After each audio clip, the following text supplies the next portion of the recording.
Hi, I'm Steve Butler, and I'm not really good at doing videos, but I have important information. The question is why should you be interested in this? Well, there's a case called the Zodiac case. There's a case called the Cheri Joe Bates case. There's a case called the JonBenet Ramsey case. They're the Zodiac murders, and they're all unsolved. And as far as all the theories go, people worldwide, there is a myriad of suspects for all of these things. What if I were to tell you that a single individual by the name of Albert Lee Terry Jr. has been killing people since at least 1966 and documenting these murders in coded communications that he continues to get published in public, and that the reason he's been able to continue this reign of terror is because he's been a protected witness in a case of which he was never going to testify, because the only reason they wanted him in protective custody was to keep him quiet. But yet and still, it has enabled him to continue his reign of terror. He may be involved in murders in Texas of a girl named Colette Wilson and some other young ladies that were left in a swamped area, beheaded and murdered. If I'm correct, Albert Lee Terry Jr. is a very sick individual. He has been a very sick individual. He apparently has a strong, violent streak that just takes over, and his rage is released upon generally women for the most part. In the Zodiac murders, we're connecting him to the murder of David Faraday, but it was the girl that was with him, Betty Lou Jensen. He shot that girl, I think they said 9 times in the back while she was running, and one of the bullets he put in her vagina. He's an angry person, but apparently he's able to function in society. He's also a very gifted artist. He's probably a genius. He's probably, Mensa at some point. He has an incredible ability to create documents where letters look like pictures and pictures look like letters.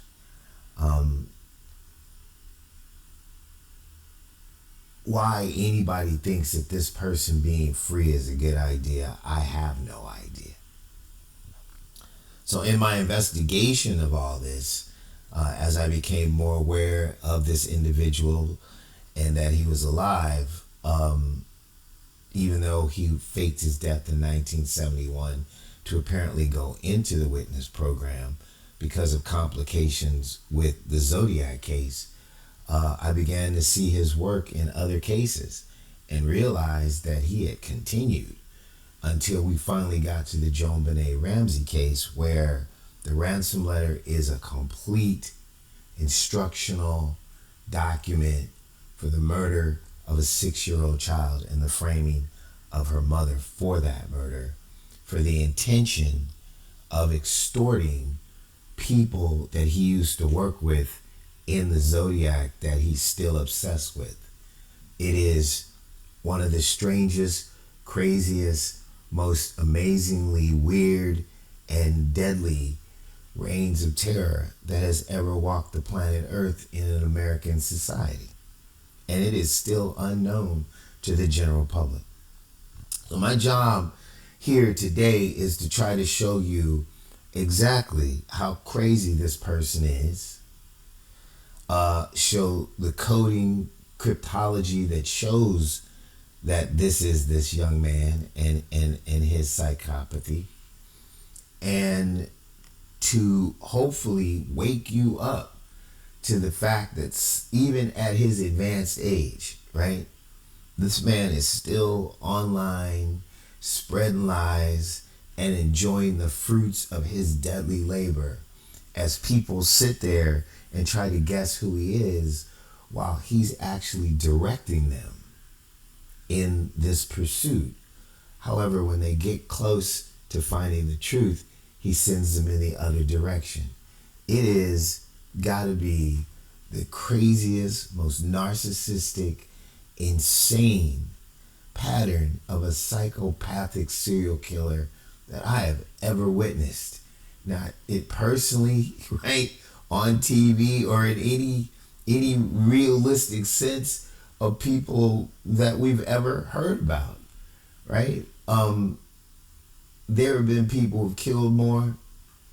There are probably people who have done more damage, but there is not really a more psychologically sinister individual than Albert Lee Terry Jr.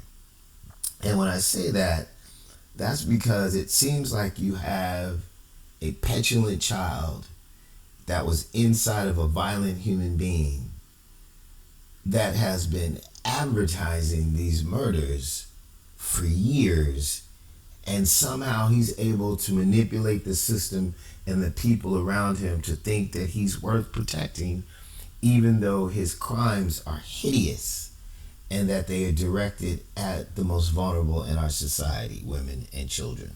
So let's get into it. There was a guy by the name of Joseph D'Angelo, and he's the Bay Area rapist, and they were unable to find this guy for decades, multiple decades, until DNA genealogy somehow nailed it down, and they found out that this ex-police officer was this person who had just committed all kinds of rapes and escalated to murder in Southern California over a myriad of time, right? And because he was an ex-police officer, people wanted to go back and see whether or not, there were signs that we could find out that maybe we could have caught him earlier or whatever. And they started to go back through his police reports when he was an officer. And a Channel 13 reporter in Sacramento felt that he had got a scoop because he got this document right here, which purports to be one of the police reports from Joseph D'Angelo. Those police reports actually do exist. But this person, Albert Lee Terry Jr., is so diabolically smart that he probably set somebody up to get in contact with this reporter to make him think that he got a scoop on a procured copy of information that was not being released publicly, that he produced on a newscast and in a print cast so that this very document could get into the public. But this document is not actually a police report from Joseph D'Angelo or from a batch of those that are actually available through the city of Auburn, of which he worked at one time. This is a creation of Albert Lee Terry Jr., who was a member of the Zodiac, who created a lot of their communications, who wrote the JonBenet Ramsey ransom note, and all other manner of things that have coded hidden messages that hide in plain sight in what looks like normal text. If I were to show you this, you would not notice anything about it that you would think was off. Department of Police, City of Auburn offense report. Just looks like a regular report, right? This whole thing is code. If you look closely, right here, you see where it says Blanco and some other stuff, right? He took a regular police report and he acid washed it to get most of the ink off. And his cryptologic skills are so amazing that he was able to reproduce this whole entire page and make it look normal. But if you just look in, you can see how he couldn't get rid of everything. or at least the camera was able to catch the darkness of the old text and that it's underneath the written text on top. But he was satisfied with the product. Okay? He was in the military in some kind of way, associated with people in Coronado down in San Diego, right? He was a member of the Zodiac from like, when they did their thing in like 68, 69, and the ciphers and everything. But at some point, right, they hadn't completely got their thing going. They were a group of people, right, in the military intelligence. From what we can tell, their thing was political, right, to try to stop the Vietnam War. And some of these citizens were sacrificed in order to bring the point home. And the government has covered that up, and Albert Lee got protection because of some of the people that were involved in that, and how high it reached, and other factors that they don't want exposed, right? I've known that for a while, and I've known the people who were involved, right? Cracked the Z13, the Z32, all that stuff that people say is cracked. Everything you've heard is either a lie, propaganda, or they just stupid, right? It's not true. There was a core group of people in the group. There was a female. They lived in San Francisco. And there was a very high-ranking officer and some other individuals that were involved.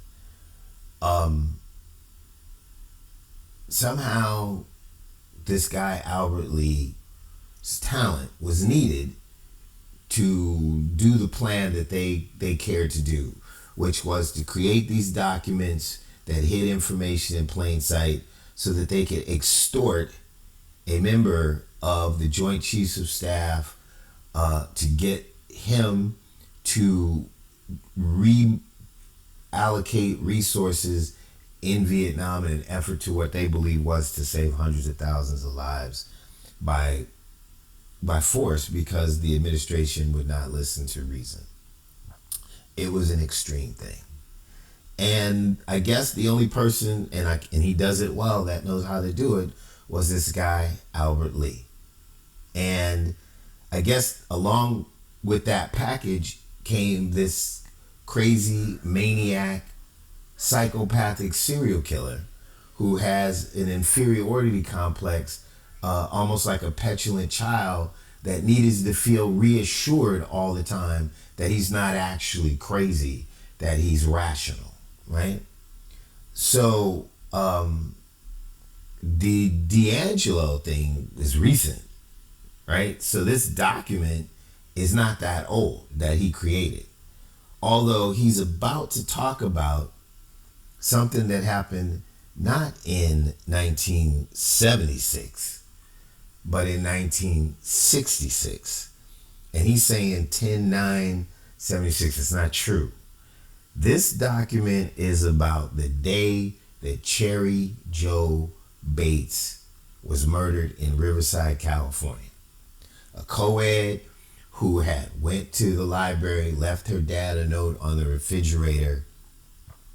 She had a green Volkswagen, and somebody, right, stalked her, disconnected the distributor cord in her Volkswagen, followed her into the library, sat and watched her in the library, wrote a poem on the bottom of a desk about killing some girl in detail, right? Followed her out of the library, waited for her to start her car, which wouldn't start, offered her help, enticed her to walk down the street, and then brutally killed her in a gravel driveway between two abandoned houses that were being purchased by the university.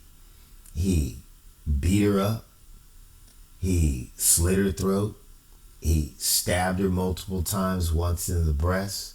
He stomped on her head. He asphyxiated her and strangled her until she was dead. The coroner is the person that gave us this information based on the bruises and all the injuries that he was able to find. When they found her, she was face down in the gravel. Early that morning, a janitor found her in the cold. She was rigor.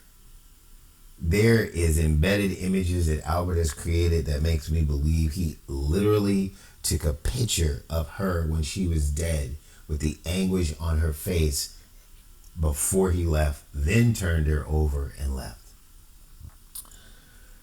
Two of the people in the Zodiac lived in San Francisco. One was named Charles Arthur Letch, and the other one is Ellen Shigmore Letch, right? His girlfriend, wife, and mother of his children.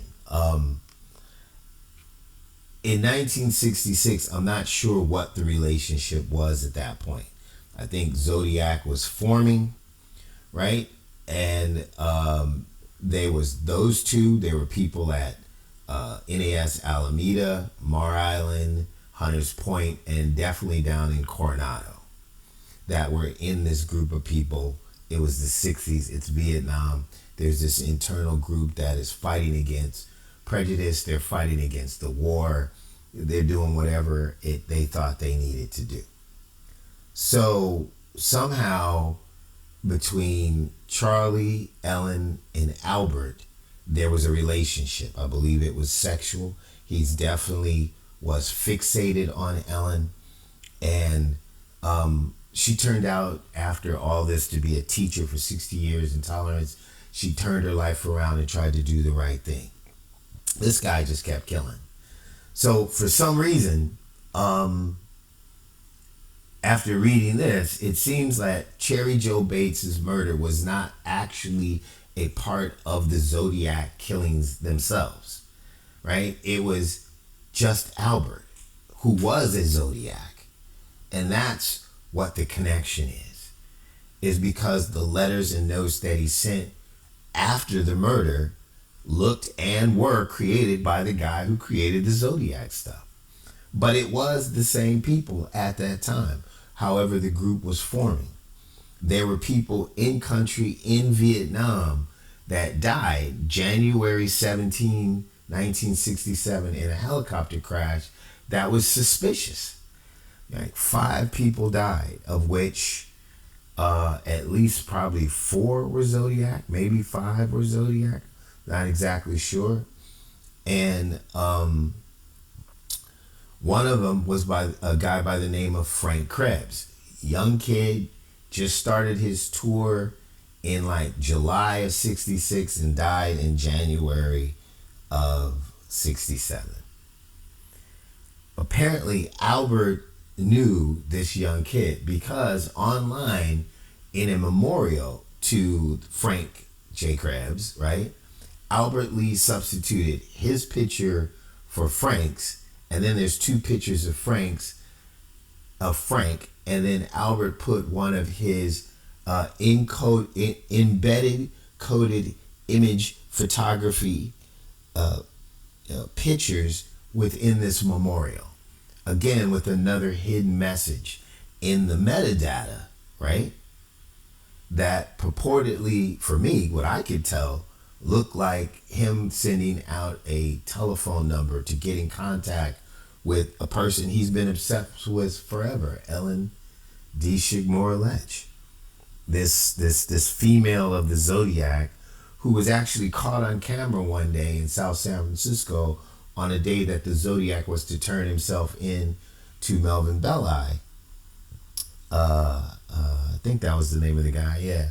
At a St. Vincent's de Paul thrift store where they were looking for a man and they thought the Zodiac was a no-show, but she was actually there because they didn't look for a woman, hiding again in plain sight. Her nickname was VW Babe because she drove a VW bus. And in all of his imagery, you can find her picture. So apparently it seems that either they didn't know he was going to kill Cheri Jo Bates, which it seems to me, and that they suspected that this psychopath may have had something to do with the death of these other Zodiac people in Vietnam in this helicopter. I don't know how you picked that specific helicopter, but they were in intelligence. It was an intelligence helicopter, and it just broke apart. Like some kind of push pull rod came out. So I don't know if Albert Lee was in maintenance or something, but apparently they suspected him because he created this document to tell Ellen and Charles from Albert Lee Jr., right? That's his little picture right there. Ellen and Charles from Albert Lee Jr., right? This is me. This is me. Hey, this is Albert Lee. That he didn't have anything to do with this helicopter crash because Frank J. Krebs that died in that helicopter crash, right? That Albert Lee apparently had a situation with that day, right? Was mitigated because he drove from Coronado to Riverside to murder Cheri Jo Bates. That's what this document is all about. And I'm going to show you how that works. So he is telling us that between 1200 and 2200 hours, right? So that's noon to 2.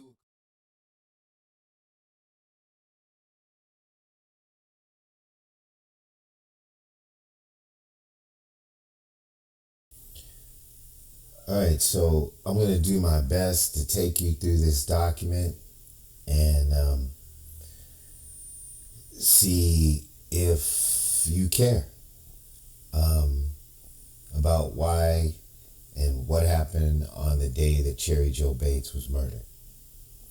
Usually you don't get an opportunity to hear the killer speak until the interview with the police when they finally break down and tell them about what went through their mind the day that they ended up murdering somebody is aired on television on some real crime special, and you're sitting there with your mouth open going, seriously? That's what this was all about? Well, this may not be that much different, right? Except this is a guy who most likely has been murdering people for 60 years and putting his confessions out in the public in the form of publicized documents that look normal or look like they're a part of another event that terrorizes a community or terrorizes a family, when in fact, if you look at the document and you understand the coding in between the actual stories, you can understand the truth of what this person is saying. So in the JonBenet Ramsey case, there's the ransom note, and he used pictures to tell you the truth of what took place. And the ransom note, as you read it, is actually telling you the truth. It's just about whom is he talking about? It's not really about the Ramseys. He's extorting somebody else and using her death to elevate the document. In this case, he uses the capture of a serial killer, a person who's murdered people over decades and who wasn't caught, someone he can relate to, Joseph D'Angelo, to literally tell you word for word, verbatim, about the day that he drove from Coronado to Riverside to murder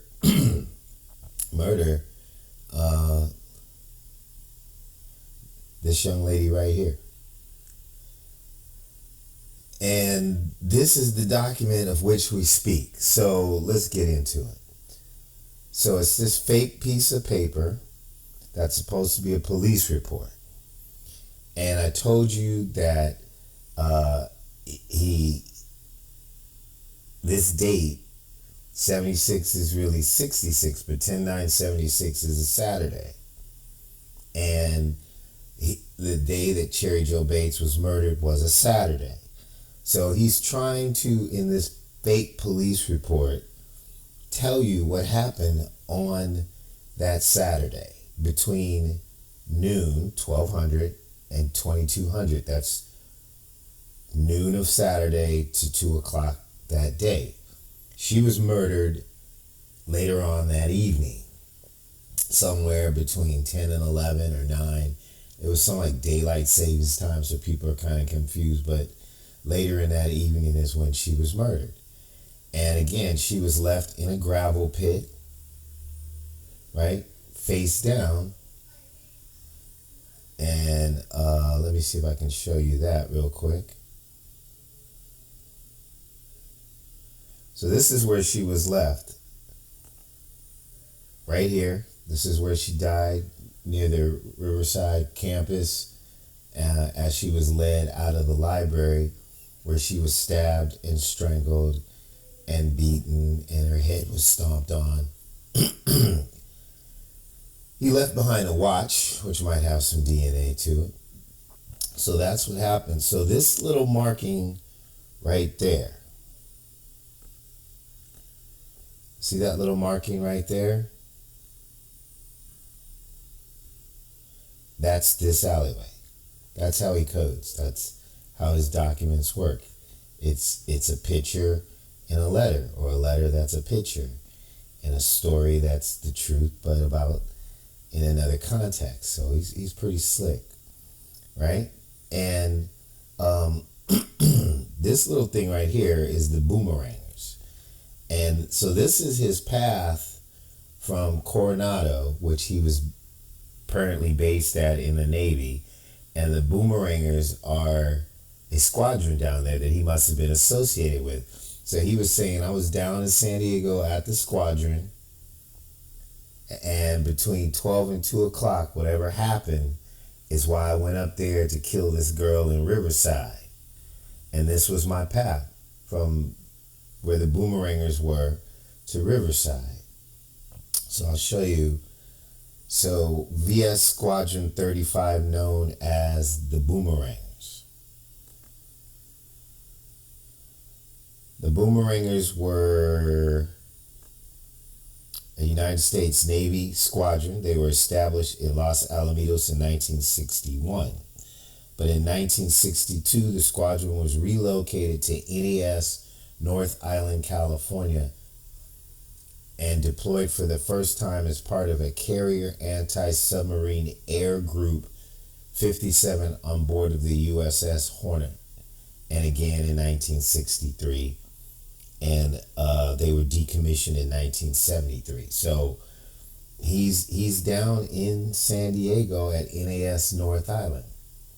That's where he was at before he ended up killing this girl here.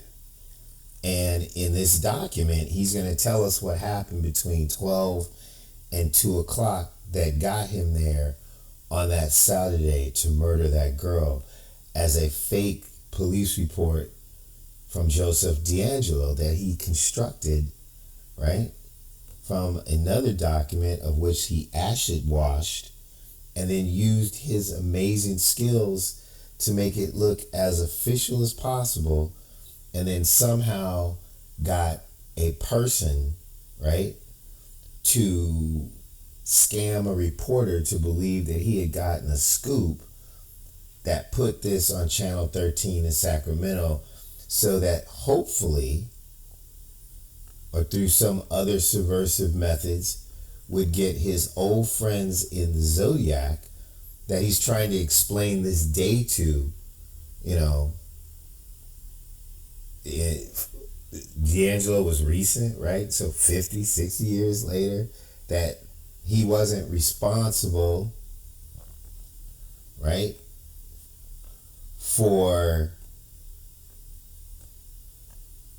the death of the five people, the five Zodiac people, right? That were on that helicopter that crashed in Vietnam under suspicious circumstances, that apparently they thought he might have something to do with it because he was mad at one person on that helicopter, which would be PFC Krebs, right? You can't make this up. So he goes through all this whole thing to say that he is cleared otherwise. So he's going to tell us how he murdered Cheri Jo Bates in detail, or the details of what happened that day. So that made him so angry to go do that, to say that that's how he got his frustration out, and that if he realized that he went through all of this that day and then he killed her, why would he a month and a half later murder PFC Krebs? So he feels like he's exonerated. This is a look into the mind of a psychopathic killer that has an amazing talent to hide coded messages in public, who has a need to tell people exactly what he's doing, which is makes you wonder how he's never been incarcerated. He had to be protected because he's been confessing for 60 years, right? So we're going to get into this letter. We're going to actually read what he says happened that day. But first, I want you to understand just a few more little details so you believe what I'm saying. So Charlie and Ellen were also Zodiac people. They remain Zodiac people. And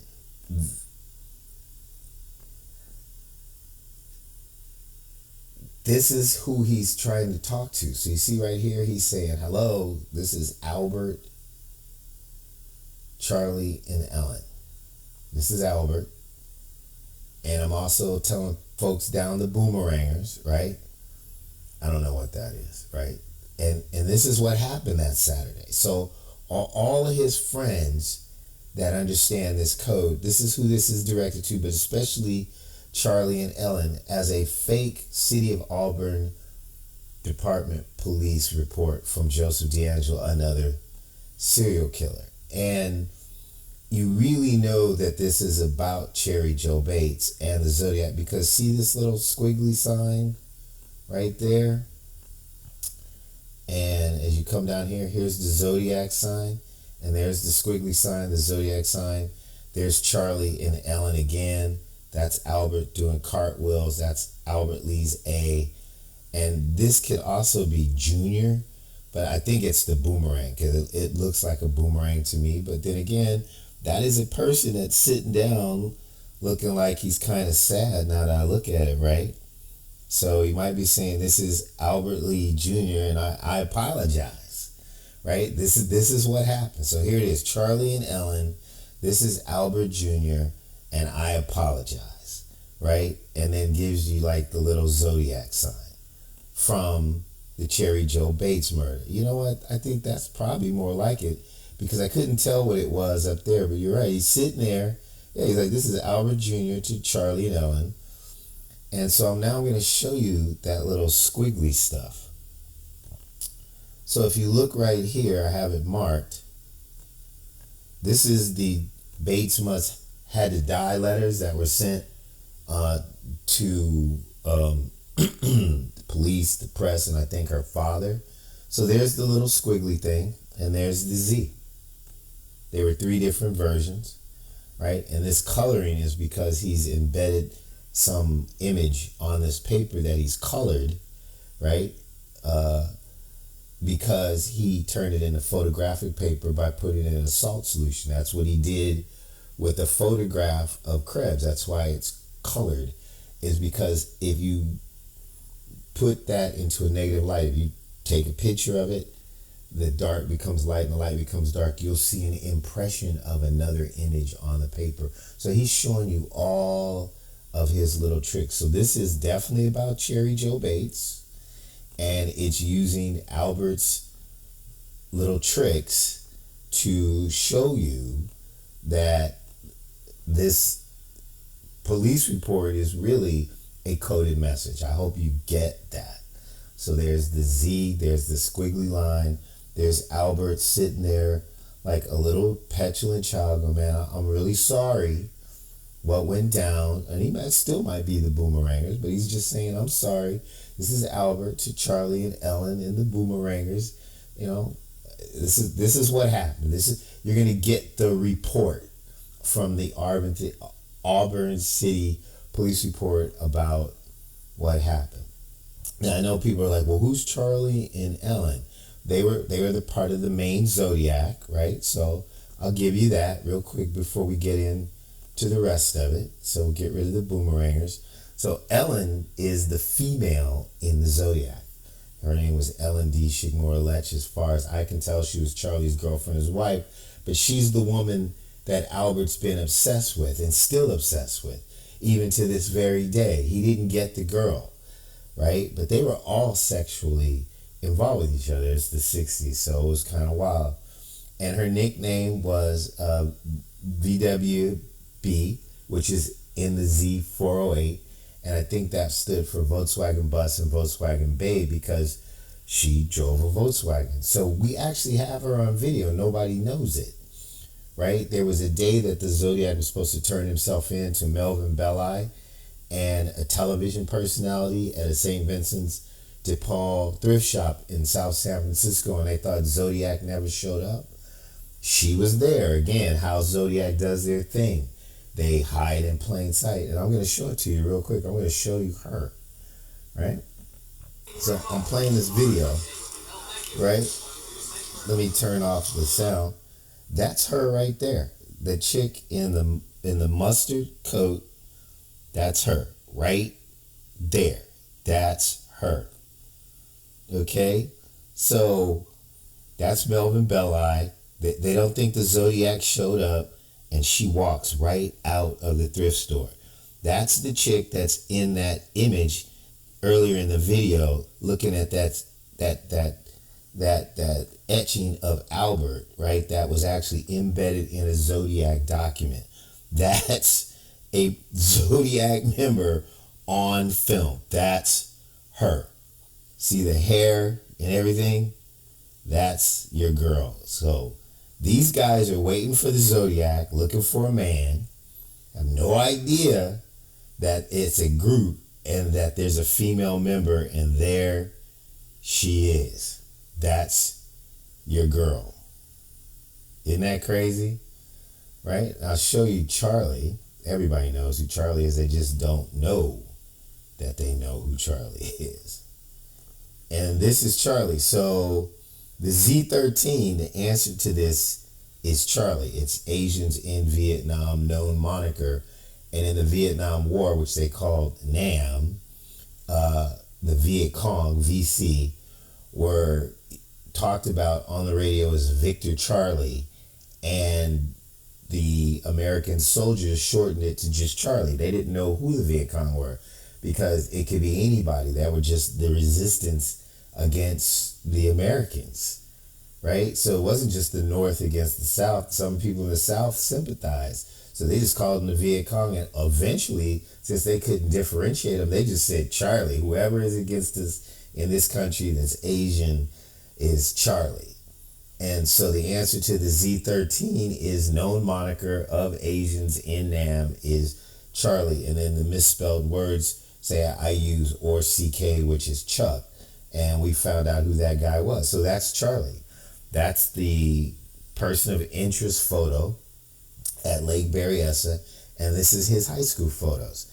Remember, they said he was handsome with these special eyes and a part on the left side of his head. It's a natural part. This is the guy. Trust me. We've done everything we needed to do to figure it out. So he and Ellen lived together in South San Francisco in the 60s, from like 66 to 71, before they had a child together. And I guess that puts a crimp in your killing. But that's the Zodiac. So that's who he's trying to explain what happened on this Saturday between 12 and 2 o'clock is Charlie and Ellen. So let's actually get into the document. Oh, and again, that's her. right? And then the RH, which is part of the Cheri Jo Bates case. There was a poem written on the bottom of a desk. I'm not going to go into it because I'm sure the video's running so long. But it was signed by RH. And so this is a memorandum about RH, which is the Cheri Jo Bates murder. And that's Cheri Jo Bates right there, to Charlie and Ellen from Albert, who's sorry, right? About how he ended up killing her and leaving her in that alleyway after leaving Coronado and driving his butt up to Riverside to kill her, right? Oh, so let me just show you that really quickly. So you see that right there? That little squiggly line?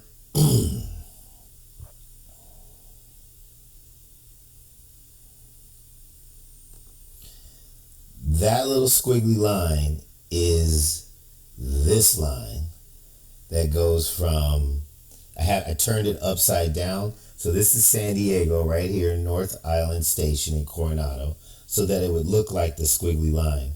So it goes down and comes to Riverside, California. So this is, he turned it upside down. So that's from Coronado to Riverside. So that's from Coronado to Riverside. I wish all this stuff wasn't here, but that's, if I just turn that a little bit over that way, that was his route, right, to kill this girl.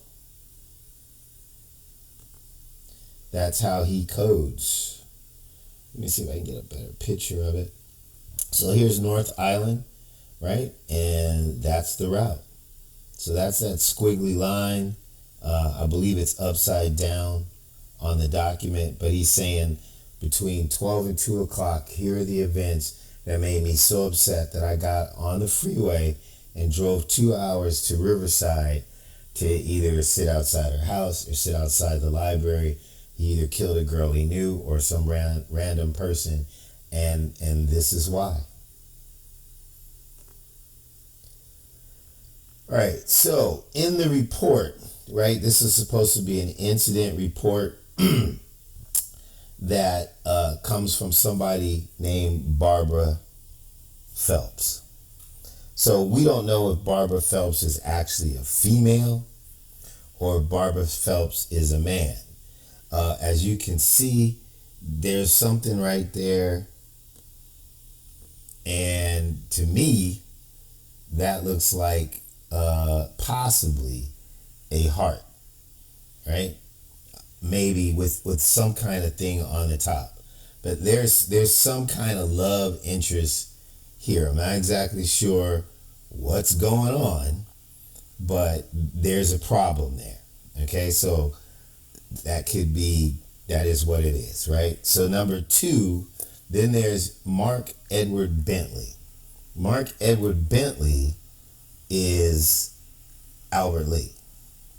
We're pretty sure of that. So that's Albert Lee Terry Jr.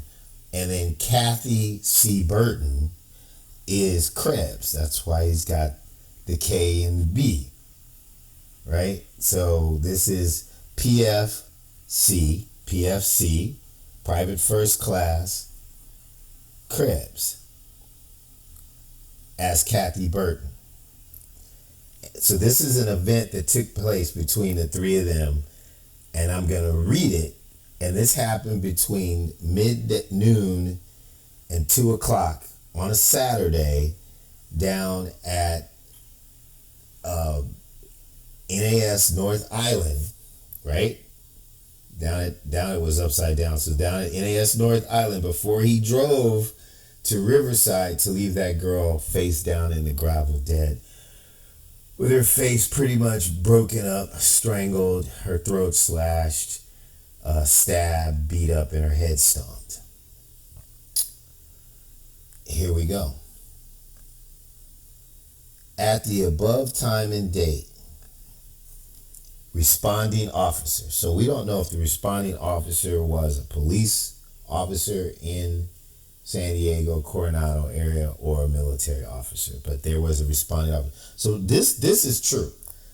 What we're about to read is the true events between noon and 2 o'clock the day before one of the most vicious psychopathic serial killers in our American history decided to take a girl's life in Riverside. And he's talking about it in a fake police report that he got on TV so that his friends could read it and understand what happened that day, so that they don't think that he actually killed their other friends a month and a half later by sabotaging their helicopter. Can you imagine that? So remember, Krebs, the guy we showed you earlier, is Burton, Albert is Bentley, and then there's Barbara Phelps, which is either a woman or a man. So it says, at the above time and date, responding officer contacted Phelps. Phelps is either the woman or man, right? That's making the complaint. So Phelps calls the authorities, whether it's military or regular police, and Burton at the above location of occurrence, where they advised that Bentley had called on the telephone approximately 20 times. So Phelps and Burton are at a residence, and there's a responding officer coming there because Albert Lee Bentley has called 20 times in 2 hours. Approximately 20 times for Burton between 1200 and 22 hours this date. So he's saying this is what happened. So between 12 o'clock and 2 o'clock, right? There was a responding officer that contacted Phelps and Burton at their house that I had called 20 times on that day. Burton, who is Krebs, right? PFC Krebs, advised that she had been living with Bentley. Now it says she. PFC Krebs might have been bisexual, gay. I think that's what's going on. Saying that he was living with Bentley. That's Albert Lee Terry Jr. Okay, so it is what it is, right? No judgments, but Krebs and Albert Lee were living together. And this is definitely a love triangle situation. That's what that heart is all about. Okay, this is just three people fighting, whether it's men or women or heterosexual. It's that intensity, it's that craziness, right? So that's what's going on. So at the above time and date, responding officer contacted Phelps and Burton, who are now at the residence or location or where the occurrence, and they advised that Bentley, Albert, has called on the telephone approximately 20 times for Burton between 12 and 200 hours that date. So Burton is PFC Krebs. Burton advised that she had been living with Bentley until recently and that they were arguing at the time. So Krebs and Albert were living together, and now Krebs is over at Phelps's place because he and Albert are arguing, and Albert is calling incessantly, just blowing dude's phone completely up, and they call the cops. And that they were arguing at this time. Phelps requested that the responding officer please put a stop to the aforementioned annoying telephone calls from Bentley, but requested that the responding officer not arrest him. So they didn't want to make this an incident. Everybody find out that they're gay, right? But this has got to end. It's driving them crazy. So Albert's calling.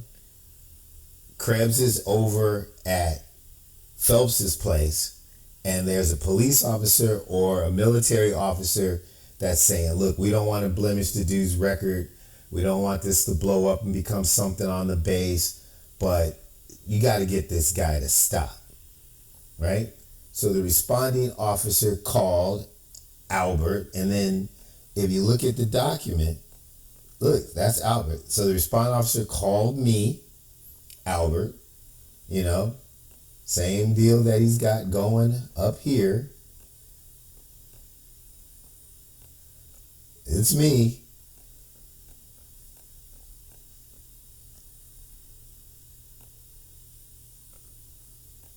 So the responding officer called Albert Bentley on the telephone and then he erases it like it's a released redacted document. I mean, this guy's good, right? Who admitted calling the Phelps residence several prior times that date. So Albert's saying, yeah, I called over to Phelps's place, which is supposed to be a female, right? But I got a feeling that it's a guy, but who knows? It might be a girl. You know, PFC Krebs might be going both ways. So there's a military cop. He's got two military dudes going, this guy's nuts, but we don't want to ruin his career. Could you get him to stop? So the MPs are like, all right, we're going to call this guy up. And Albert says, yeah, you know, I did it. I called him. And so Bentley stated that he would quit calling if responding officer would tell Burton to quit calling him. So it's that relationship thing, that BS, like, well, I'm calling him because he keeps calling me. We broke up. He shouldn't be calling me, or I'm going to keep calling him. So this is where we're at. This is mentally where we're at in a psychopath's head before he's about to commit murder. It is just simply an argument, something that everybody can go through every day and go get some ice cream, right? Or go to the movies or something else and just process, right? And say, you know, the relationship's not working, right? Seriously. So I'm going to go to it without breaking it up so much as I think you got it now. So at the above time and date, responding officer contacted Phelps and Burton at the above location of the occurrence, where they advised that Bentley had called on the telephone approximately 20 times for Burton between noon and 2 o'clock that day. Burton advised that he or she had been living with Bentley, right? So that's Krebs, until recently, and that they were arguing at this time. Phelps, the person whose place it is, requested that the MP to put to a stop the aforementioned annoying phone calls from Albert Bentley, but requested that he not arrest him because we don't want to make this a big deal. We don't want to get arrested. We don't really want to get found out that we're gay and get kicked out of the service. That's what it's really about, because the military is prejudiced against LGBTQ people, and you can't just have a normal fight in the military like everybody else and just get to go home. If they find out about this, they all lose their careers. So that's the extra pressure. You can't even have a normal life in the military, and that's what's going on here. So the RO called Albert Bentley on the telephone, who admitted calling Phelps' residence several prior times that day. Bentley stated that he would stop calling if RO would tell Burton to quit calling him. So Albert's saying, if you tell Krebs to stop calling me from Phelps' place, I'll stop calling them. RO advised Burton of Bentley's request. So the MP said, look, he said he'll stop calling him, you stop calling him. So she, which is actually Krebs, because he's saying he's telling you he's gay, right? That's why he keeps calling him she. He's saying that little bitch. That's what he's saying, right?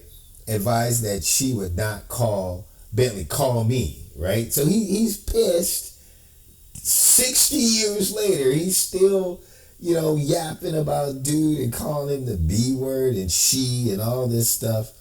So Phelps requests no further action. Phelps, the person that Krebs is now living with, be taken, and thank the MPs or responding officers for contacting Albert. And then he writes, for documentation purposes only. He's saying, I just want you guys to know what happened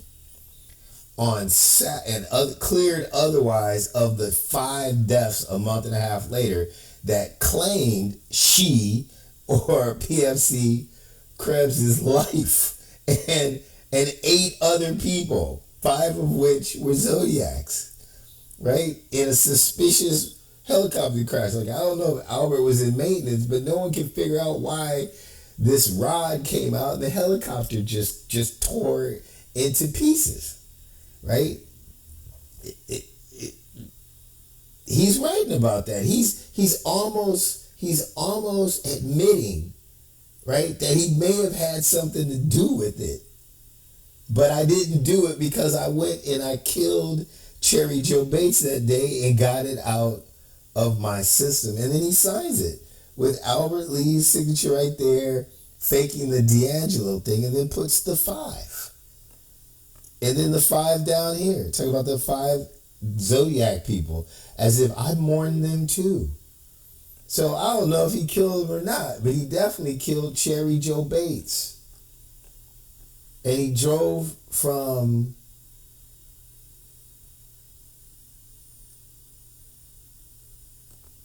North Island, San Diego, military base, because of the situation between noon and 2 o'clock between him and his gay lover and either another woman or another guy. Where most of us would just process that. I'm going to get some ice cream, right? And then go watch some Lucy or something. He drives all the way up 2 hours, right?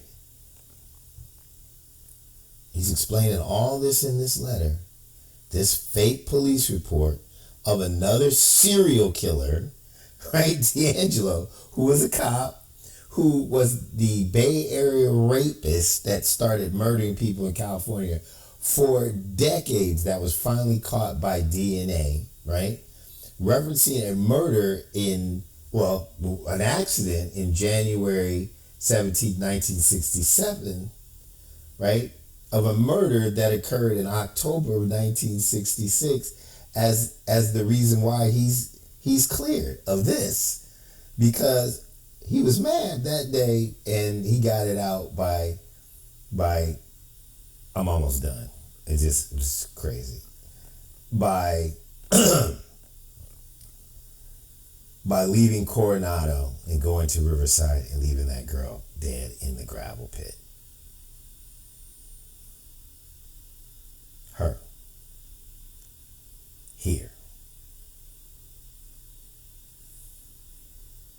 Because of this letter. Charles and Ellen, this is Albert. Between 12 and 2 o'clock on Saturday, I had this fight with Krebs because he was over at Phelps's place and they wouldn't pick up the phone. Albert.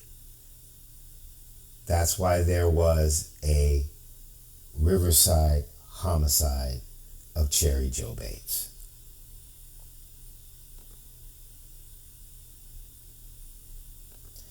You can't make this up.